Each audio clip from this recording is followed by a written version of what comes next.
was sitting at home having a nice little Chinese dinner, and wouldn't you know, the phone rang. So I went over to get it, and it was people from California who wanted me to go to Los Angeles to play a convention, just solo bass. And I said, sure, I'll go. And we started to negotiate. How much do you want? I said, $10,000. And they said, how's 500? Oh, I said, 7,500. They said, 500. Well, we finally settled for 500, and I got to the airport, and I wanted to go to Los Angeles. I didn't want to. So there I was, and they bought me a first-class ticket, and there I am sitting in first class eating a hamburger of all things. Imagine that. And I'll tell you the rest later.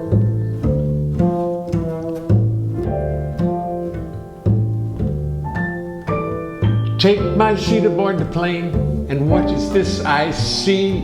Leonard Bernstein comes aboard and sits right next to me. First class New York to LA, some things just work out right. I'll be sitting next to Leonard Bernstein this whole flight.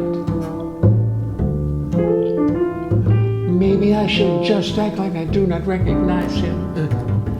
Be real cool and do my best not to antagonize. Now we're rolling down the runway, next stop is L.A. I am nonchalant like I'd ride next to Lenny every day. Naturally I turn to him against my own advice. Introduce myself and find that Lenny's very nice. Soon we start to chat and drink and talk about our lives. We talk about our children and our wives. What a lovely fellow, what a lucky day. Me and Lenny side by side, New York to L.A.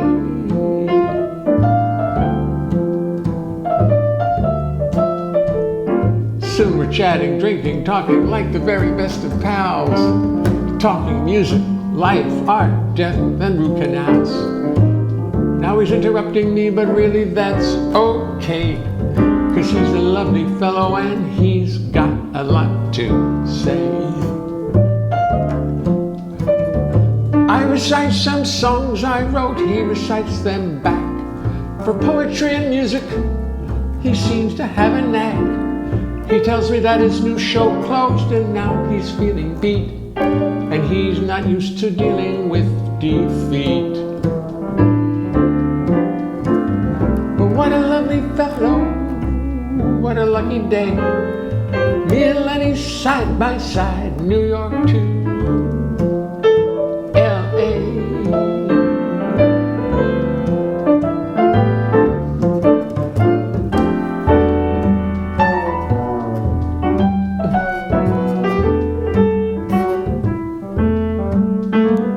He does the London Times crossword, 10 minutes and he's through. Does the puzzle with his pen, I do not have a clue. What an intellectual but a warm and friendly guy. We talk about the world below as we sail through the sky. Finally I feel the airplane starting to descend, and I know this lovely day is coming to an end. Put our trays and seat backs up just like you're supposed to do. Land and bid my friend a fond adieu. But what a lovely fellow, what a lucky day. Me and Lenny side by side, New York to LA. What a lovely fellow though, really, I must say. I've not heard from Lenny since I left him in LA. Not a blessed word from Lenny since I left him in L.A. In L.A. In